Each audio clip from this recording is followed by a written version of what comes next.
Mas eu estava dizendo que nós acabamos de sair de uma sequência extraordinária de hinos sobre gratidão, não apenas do ponto de vista da manifestação da graça de Deus em nós, como também da nossa expressão de gratidão e reconhecimento diante do Senhor. Começando lá com o nosso grandioso És Tu, viemos até os cantores da liberdade, trazendo-nos graças a Deus, mas em cada um destes cânticos e hinos e antemas, nós pudemos manifestar a nossa gratidão a Deus por aquilo que Ele tem feito por nós. Aliás, nós devemos sempre dizer graças a Deus, pois a cada instante da nossa vida nós temos o que agradecer, nós temos razões de sobra para dizer graças a Deus. Que pena que muitas vezes, e eu digo a partir da minha própria experiência pessoal, eu mesmo me apanho, como se diz muitas vezes, não agradecendo o suficiente. Agradecendo sim, mas não o suficiente, porque até o ar que eu respiro, se ele for detido por uma fração de segundo que seja, pronto, para mim acabou a vida. É Deus que me dá esta capacidade de viver, esta possibilidade de respirar. É Deus que dá a você a mesma vida, o mesmo vigor, e mesmo quando nós nos sentimos sem vigor, e muitas vezes é assim que você e eu nos sentimos. A palavra diz que aqueles que esperam no Senhor, aqueles que confiam no Senhor, eles renovarão as suas forças. Eles subirão com asas como águias. Eles correrão, mas não se cansarão. Eles caminharão, mas não ficarão cansados e fatigados.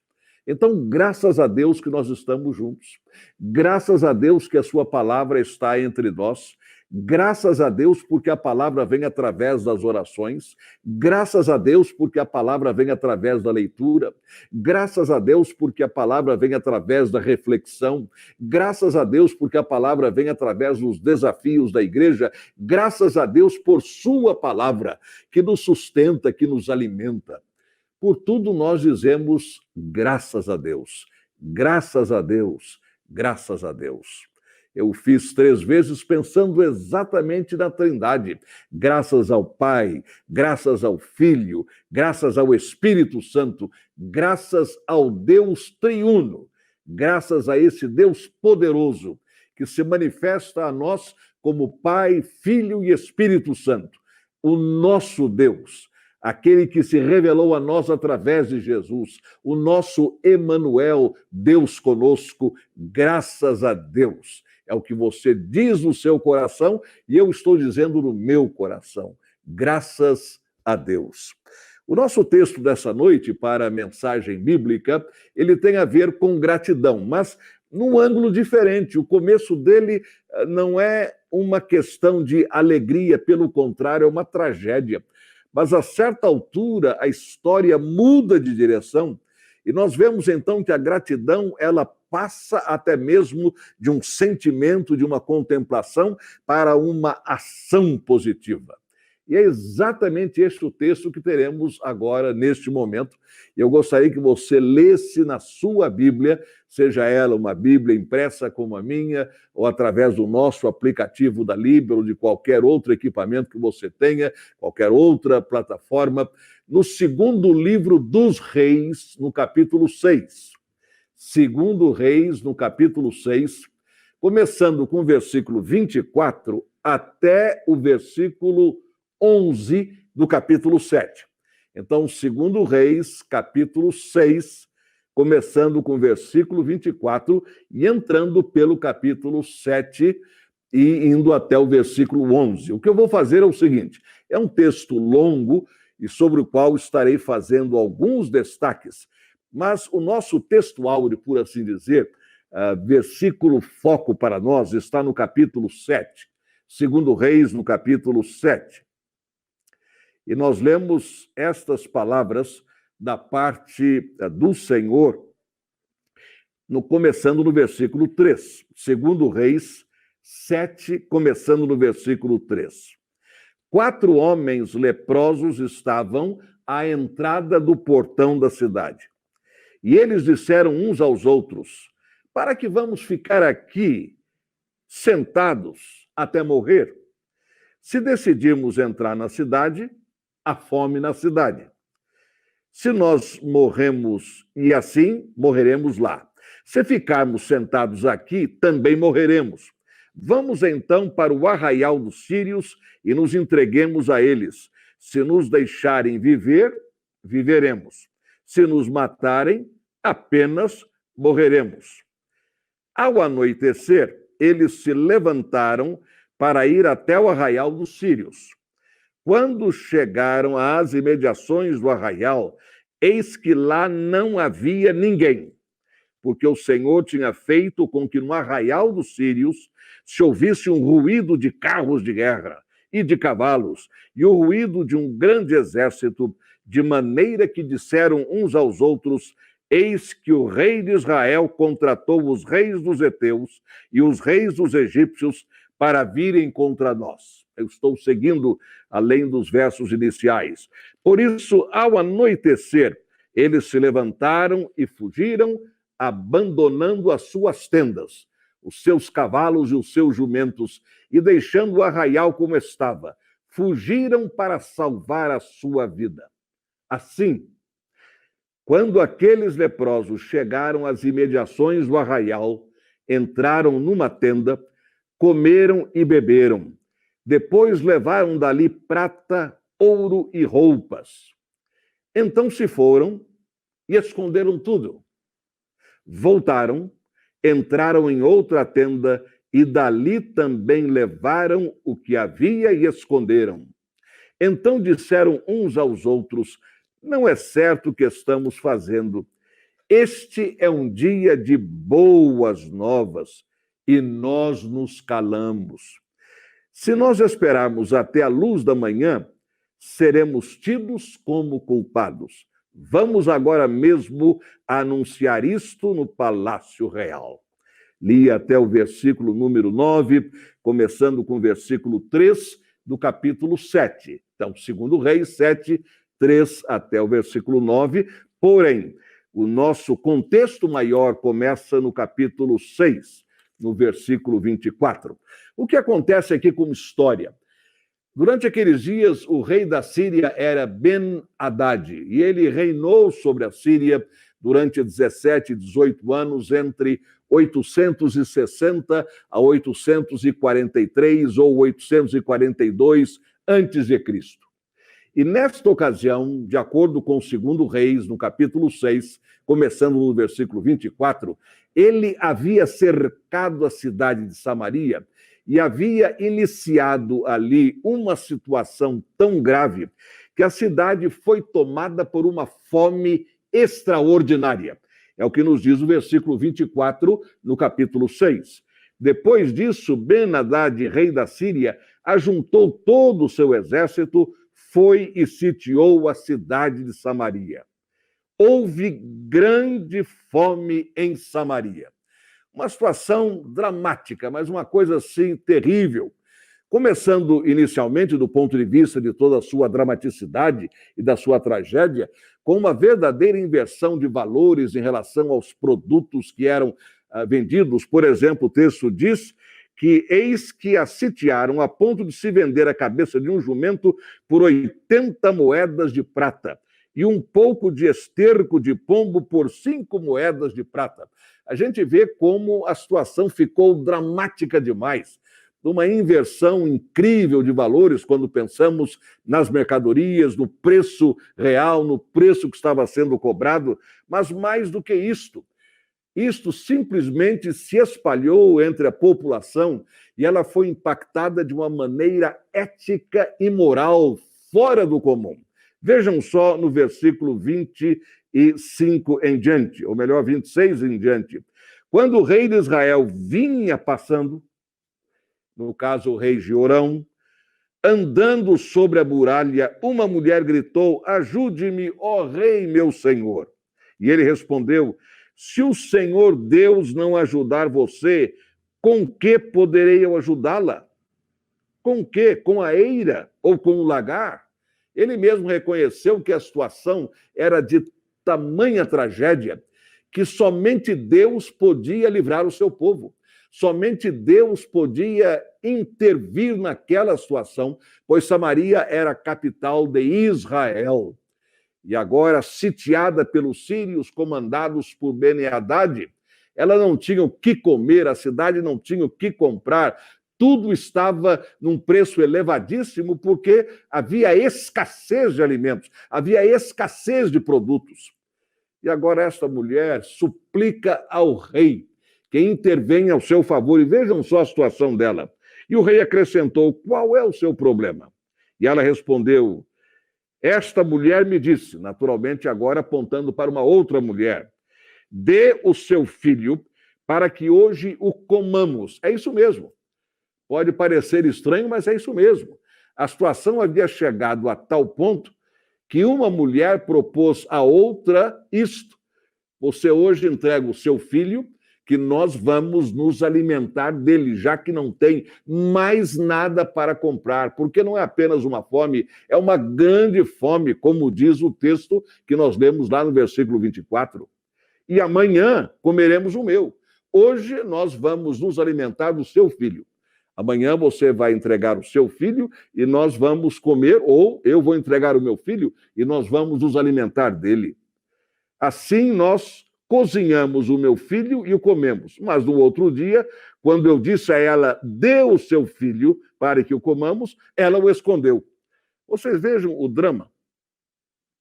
Aquela primeira mulher foi pedir ao rei, quando viu o rei caminhando sobre a muralha, o seu socorro, a sua intervenção, porque a outra mulher não estava cumprindo o trato feito. Notem bem, é incrível isso. Elas fizeram uma espécie de parceria alimentar, horrível. Hoje o meu filho, amanhã o seu filho. Quando chegou no outro dia, ela diz, esta mulher que combinou isto comigo, ela escondeu o filho dela. O meu já foi. E o dela, onde é que está? Para que ela não apenas cumpra a parte do trato que ela assumiu, mas para que nós nos alimentemos também. Ao ouvir as palavras da mulher, o rei rasgou as suas roupas. Eu creio que qualquer um de nós faria a mesma coisa. O desespero grande na cidade, quer dizer, uma coisa absurda. O drama humano inimaginável, indescritível. E agora você tem como rei ou como líder, naquele momento, você tem em suas mãos que tomar uma decisão sobre um assunto como este. Meu pai, que coisa dura. Dura é pouco, que coisa horrível. Não dá nem para a gente calcular, não dá nem para a gente imaginar. Ele rasgou as suas roupas. E como ele estava andando sobre a muralha, o povo olhou e viu que por baixo, sobre a pele, o rei estava usando pano de saco. Então o rei disse que Deus me castigue se até o final do dia Eliseu, filho de Safate, ainda estiver com a cabeça sobre os ombros. O profeta queria agora receber a carga da ira do rei. Ele disse, agora vai ser com ele mesmo. Se até o final do dia ele continuar com a cabeça em cima do pescoço, o que é que havia na cabeça do rei naquele momento? O profeta tem que pagar por isso. Ele é o culpado disso. Ele tem que ir. Ele tem que responder com a própria vida. Eliseu estava sentado em sua casa juntamente com os anciãos. O rei enviou um homem à sua frente. Mas antes que o mensageiro chegasse, Eliseu disse aos anciãos, vocês estão vendo como aquele filho de um assassino mandou alguém para cortar a minha cabeça? Ele também não deixou por menos. No tratamento que ele estava dispensando, tratamento verbal, isto é, de expressão, o tratamento que ele estava dispensando ao rei foi este. Vocês viram, anciãos, que aquele filho de assassino está querendo cortar a minha cabeça? Quando o mensageiro vier, fechem a porta e empurrem-no com ela. Não é fato que logo depois dele se ouvirá o barulho dos passos do seu senhor? Em outras palavras, depois dos passos desse mensageiro, o seu senhor vai estar logo atrás dele, ou seja, o rei vai vir logo em seguida. Enquanto Eliseu ainda falava com eles, com os anciãos, chegou o rei que disse: eis que este mal vem do Senhor. Que mais poderia eu esperar do Senhor? Profeta, diz alguma coisa. Profeta, abre a tua boca, fala algo. Que mais Deus tem para operar contra? Que mais eu posso esperar do Senhor depois de toda essa tragédia? Ele estava profundamente impactado pela fome, isto é, pelo que ele estava vendo, e por aquele diálogo que ele teve com aquela mulher e a outra, as duas, mas uma falou porque a outra aparentemente não disse nada. Pelo menos o texto bíblico não nos menciona isso. Ele estava profundamente impactado, arrasado, deprimido, vamos assim colocar. E ele queria agora que o profeta trouxesse uma palavra. Que mais Deus vai falar? Que mais Deus vai fazer? Então Eliseu disse: ouçam a palavra do Senhor. Assim diz o Senhor. Aqui está uma fórmula, por assim dizer, que é usada no Velho Testamento e que os teólogos definem como sendo aquela maneira de se falar ou de se expressar que de fato distingue o verdadeiro profeta de Deus. O verdadeiro profeta de Deus é aquele que diz: assim diz o Senhor.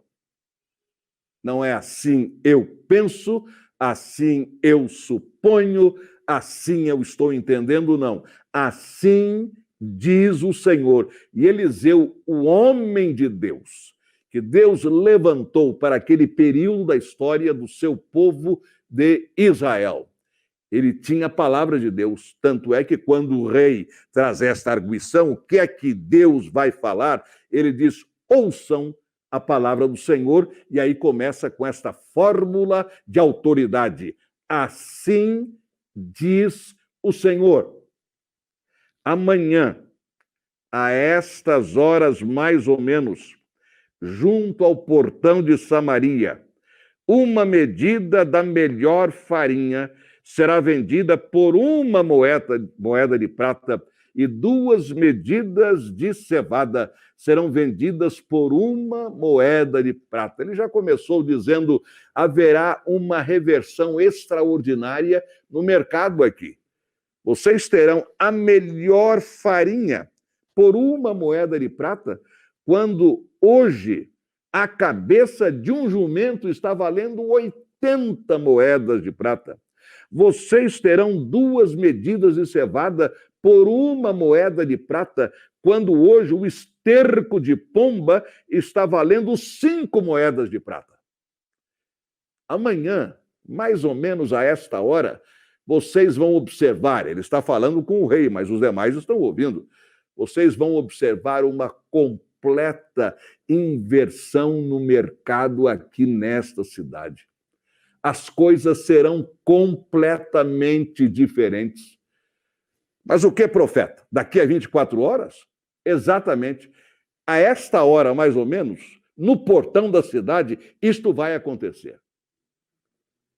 Porém, o capitão, em cujo braço o rei se apoiava, respondeu ao homem de Deus: mesmo que o Senhor Deus fizesse janelas no céu, será que isto poderia acontecer? A palavra dele, a pergunta deste capitão, em cujo braço o rei estava se apoiando, fisicamente se apoiando, é uma pergunta que faz sentido do ponto de vista humano. Ainda que Deus abrisse janelas no céu, para de lá ele derramar tudo isto que está sendo mencionado aqui, ainda assim aconteceria isto? Será que isto poderia acontecer? O profeta Eliseu respondeu: eis que você verá isto com os seus próprios olhos, mas não comerá disso. Você está duvidando. Muito bem. Você vai ver, mas não vai comer. Você vai enxergar, mas não vai poder se alimentar. Mas Deus vai cumprir a palavra. O que eu estou dizendo em nome de Deus vai se cumprir. Pode parecer impossível aos nossos olhos, mas aos olhos de Deus tudo é possível. Na vontade de Deus, tudo é possível. No querer de Deus, tudo é possível. Mesmo esta situação que nós aqui em Samaria estamos enfrentando agora, daqui a 24 horas, esta situação vai ser completamente diferente. Gosto muito, e os irmãos sabem disso, porque tenho citado várias vezes, Jó no capítulo 42, quando a palavra diz: nenhum dos propósitos de Deus pode ser frustrado. Deus pode todas as coisas. E nada a que ele se propõe pode ser frustrado. Se Deus disse, através do profeta Eliseu, ao rei, naquele momento, daqui a 24 horas isso vai acontecer, é porque iria acontecer. Deus falou, Deus cumpriu. É exatamente neste ponto que nós nos encontramos com o nosso texto áureo e com aqueles 4 leprosos sobre os quais acabamos de ler. 4 homens leprosos estavam à entrada do portão da cidade. É onde podiam ficar. Sabemos que no Velho Testamento a legislação mosaica dada pelo Senhor sobre a condição de um leproso era muito dura, era implacável. Nós a lemos em Levítico, no capítulo 13, todo o capítulo nos fala sobre os leprosos. Mas, de maneira especial, os versículos 45 e 46. Levítico, capítulo 13, todo ele tem a ver com a lei sobre os leprosos. Mas nos versículos 45 e 46, nós temos uma dimensão muito clara, embora limitada, é claro, mas é clara, é limitada no sentido que temos pouca informação, mas o que temos aqui é muito amplo, pois diz: as roupas dos leprosos, ou do leproso, em quem está a praga, essas roupas serão rasgadas, os seus cabelos deixados sem pentear, com a mão sobre a boca ele gritará: impuro, impuro. Será impuro durante os dias em que a praga estiver nele. Está impuro, habitará só, a sua habitação será fora do arraial. É por isso que eles estavam, segundo o texto, à porta do arraial. Eles não estavam lá, não podiam estar lá. Por quê? Porque a habitação deles era fora. Eles eram considerados impuros. Ao se aproximar, tocavam um sininho e também gritavam, como diz o texto, impuro, impuro, para que todos se afastassem dele. Um absoluto isolamento social, completo. Não era nem questão de distanciamento. Distanciamento é o que nós estamos hoje enfrentando, quando estamos com mais pessoas à nossa volta. Então, há um distanciamento. Aqui não. Era absoluta segregação física, geográfica, absolutamente isolados. E ainda mais tendo o constrangimento de dizer aos outros, gritando: imundo, imundo, porque eles estavam falando, cada qual falando de si mesmo. Eu sou um imundo, isto é, eu tenho este mal na minha pele. Eu tenho esta enfermidade chamada lepra. Ninguém pode se aproximar de mim, eu não posso me aproximar de ninguém, eu tenho de morar longe, longe do arraial. Por isso o texto diz: eles estavam à entrada da porta da cidade. E eles então disseram uns aos outros, estou ainda no versículo número 3, para que vamos ficar aqui sentados até morrer, conforme lemos. O que é que nós vamos fazer agora? Se nós ficarmos aqui do lado de fora, nós vamos morrer de fome, claro. Se nós entrarmos lá, nós também vamos morrer porque eles vão nos matar. Não tem saída. Se há fome na cidade, nós morreremos lá, se entrarmos na cidade. Se ficarmos sentados aqui, também morreremos. Vamos então para o arraial dos sírios e nos entreguemos a eles. Se nos deixarem viver, viveremos. Se nos matarem, apenas morreremos. Vejam só, eles mesmos se sentiam sem saída alguma. Primeiro, pela enfermidade. Segundo, pela separação completa da família e dos amigos. Terceiro, pela segregação. Pela humilhação de terem de anunciar aos outros que eles eram leprosos, gritando imundo, imundo, imundo, imundo. Então disseram, quer saber de uma coisa? Nós não temos o que perder. Se nós entrarmos na cidade, a fome vai nos apanhar. Se nós ficarmos aqui, a fome vai ficar também em cima de nós. Então vamos entrar no arraial dos sírios, onde deve ter comida, claro. Vamos para lá. Porque se eles nos matarem, vejam só o que eles disseram, se eles nos matarem, apenas morreremos. Os irmãos já imaginaram tratar a morte desta maneira? Eles não disseram, bom, se eles nos matarem, nós vamos morrer. Nós só vamos morrer. Porque, de resto, nós não temos mais nada. É como muitas vezes a gente se sente, não do ponto de vista físico necessariamente, não é isso, mas do ponto de vista emocional e até mesmo espiritual, quantas vezes nós dizemos, bem, se eu perder, perdi. É mais uma derrota. Estou indo de derrota em derrota. Se eu levar na cabeça, levei na cabeça, o que é que eu vou fazer? É o que disseram, se nós morremos, apenas morreremos. Quer dizer, não tem mais nada. Não vai sobrar mais nada. Até agora, neste momento, nós não temos nada para deixar, não vai sobrar nada de nós. A única coisa que está sobrando agora é a possibilidade de morrer. Então, se os sírios nos matarem, nós apenas morreremos. Não havia neles esperança alguma. E sabemos, como bem o diz o ditado, que a esperança é a última que morre. Quando nós não temos mais esperança, o que é que sobra? O apóstolo Paulo, escrevendo aos irmãos de Tessalônica, na sua primeira carta, no capítulo 4, no versículo 13, ele fala sobre aqueles que já nos precederam na morte e diz: eu não quero, irmãos, que sejais ignorantes, desconhecedores, acerca daqueles que já dormem ou que já morreram, para que a vossa tristeza não seja igual à tristeza daqueles que não têm esperança. Para quem perde um ente querido, se não há a esperança da fé cristã, se não há a esperança da ressurreição, se não há a esperança do reencontro na presença de Jesus, o que é que sobra? Paulo diz, vocês podem se entristecer, mas não como aqueles que não têm esperança alguma. Estes leprosos aqui mencionados não tinham esperança alguma. Daí a frase, se nós morrermos, se eles nos matarem, apenas morreremos. Pronto. Só falta isso mesmo. Vai ser o final da nossa caminhada. Somente isso. É um ponto final na nossa tragédia pessoal. A fome aqui em Samaria é apenas um detalhe para nós. Nós não temos esperança mesmo.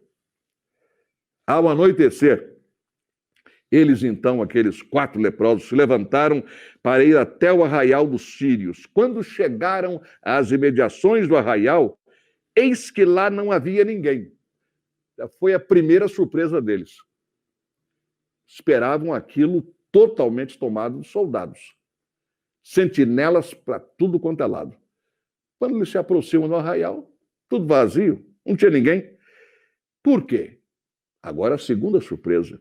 Porque o Senhor tinha feito com que no arraial dos sírios se ouvisse um ruído de carros de guerra e de cavalos, e o ruído de um grande exército, de tal maneira que os sírios disseram uns aos outros, eis que o rei de Israel contratou os reis dos heteus e os reis dos egípcios para virem contra nós. Deus causou um rebuliço tamanho apenas na audição. Veja só, Deus fez com que eles, os sírios, ouvissem um ruído de carros de guerra, de cavalos, de grande exército. E eles disseram uns aos outros, o rei de Israel já chamou o rei dos heteus, os reis dos egípcios, para guerrearem contra nós. Eles não viram exército algum, eles não viram soldado algum, estou falando dos soldados sírios. Eles ouviram Deus fez com que eles ouvissem o ruído de um grande exército.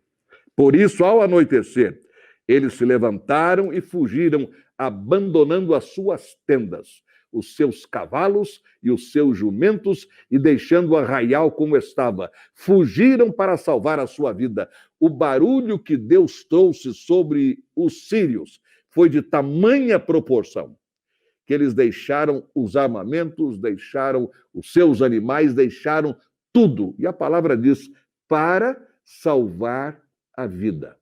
Assim, quando aqueles leprosos chegaram às imediações do arraial, entraram numa tenda, comeram e beberam. Vejam só, com a fome tremenda. Eles encontram tudo à disposição deles, nem um único soldado ali. Todos haviam fugido, mas a comida estava lá. Então eles entraram, comeram, beberam, depois levaram dali prata, ouro e roupas, porque os sírios deixaram tudo. Eles fugiram para salvar a vida. E eles então voltaram, entraram em outra tenda, foram de tenda em tenda. E dali também levaram o que havia e esconderam. Está tudo ali, o arraial. Nós não estamos pensando numa tenda só, não. Estamos pensando no arraial de milhares de soldados. À medida que entravam naquelas tendas, pelo menos aqui 2 são mencionadas, os 4 leprosos encontram tudo. Do bom e do melhor, vamos assim dizer. Tudo. Então pegaram e esconderam. E então disseram uns aos outros, entre eles 4, não é certo que estamos fazendo este dia, este momento, é um dia de boas novas e nós nos calamos. Se esperarmos até a luz da manhã, seremos tidos como culpados. Vamos agora mesmo anunciar isto no Palácio Real.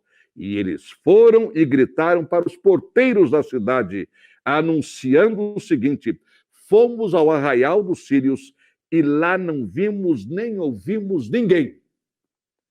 Encontramos apenas os cavalos e os jumentos amarrados e as tendas como estavam. Então os porteiros gritaram e fizeram anunciar a notícia no interior do Palácio Real. 24 horas depois da palavra do profeta, cumpria-se o que Deus havia dito através dele, o profeta Eliseu. Aqui estava tudo, comida, tudo, roupa, tudo, animais, tudo que os sírios deixaram para trás, fugindo para salvar a própria vida por causa daquele ruído monumental que Deus causou sobre eles. E aqueles 4 leprosos, depois de se alimentarem, de pegarem as roupas, notem bem, quanto tempo eles não tinham visto aquilo, há quanto tempo não tinham recebido uma roupa nova, de repente está tudo ali. Mas eles tiveram uma consciência fora do comum, ao dizerem, não é certo o que estamos fazendo. Hoje é dia de boas novas e nós estamos calados. Esta frase tomou conta do meu coração e toma. Hoje é o domingo da gratidão. É um domingo de boas novas. E nós vamos ficar calados? Nós vamos deixar de agradecer a Deus? Nós vamos deixar de anunciar as maravilhas de Deus? Nós vamos deixar de bendizer a Deus? Eles mesmos, os 4 leprosos, estão dizendo, se nós nos calarmos, agora mesmo, vamos anunciar isso ao Palácio Real. O rei precisa saber, os seus assessores precisam saber, o nosso povo precisa saber que não tem mais exército dos sírios aqui, que há abundância de comida, que há abundância de roupa. Este é um dia de boas novas.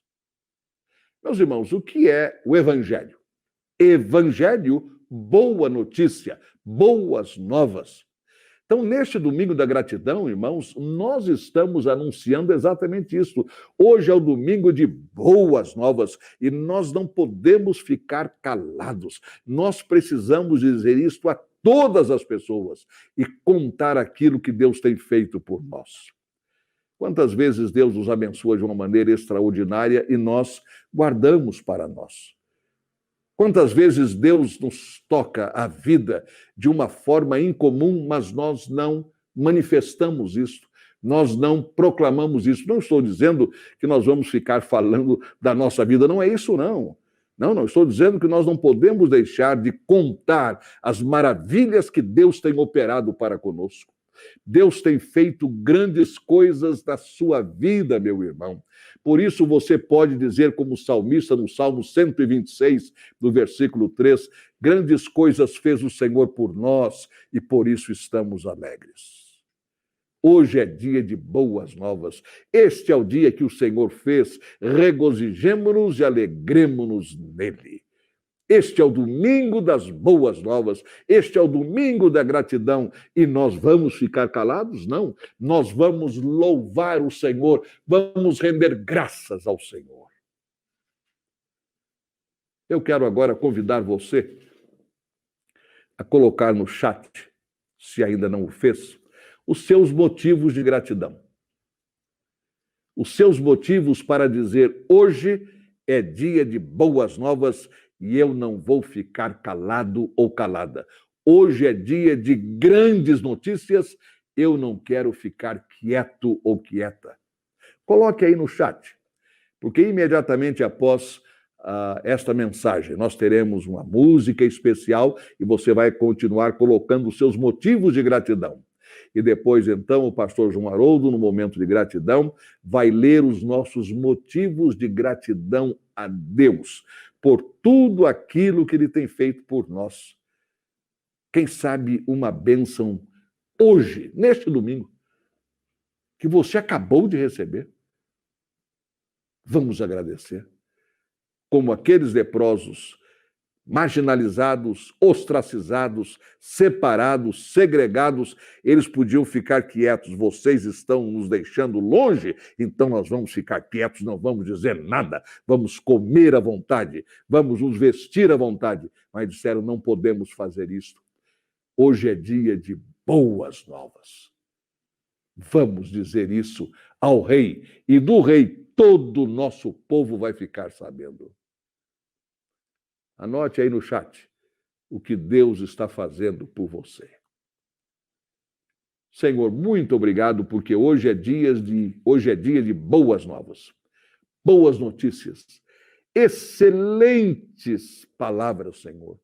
Hoje é o dia em que nós queremos nos alegrar, nos regozijar e agradecer, porque tudo vem de Ti. Tudo vem de Ti. Dai graças ao Senhor, porque Ele é bom, porque a sua benignidade dura para sempre. Aceita a nossa gratidão, no nome de Jesus. Amém.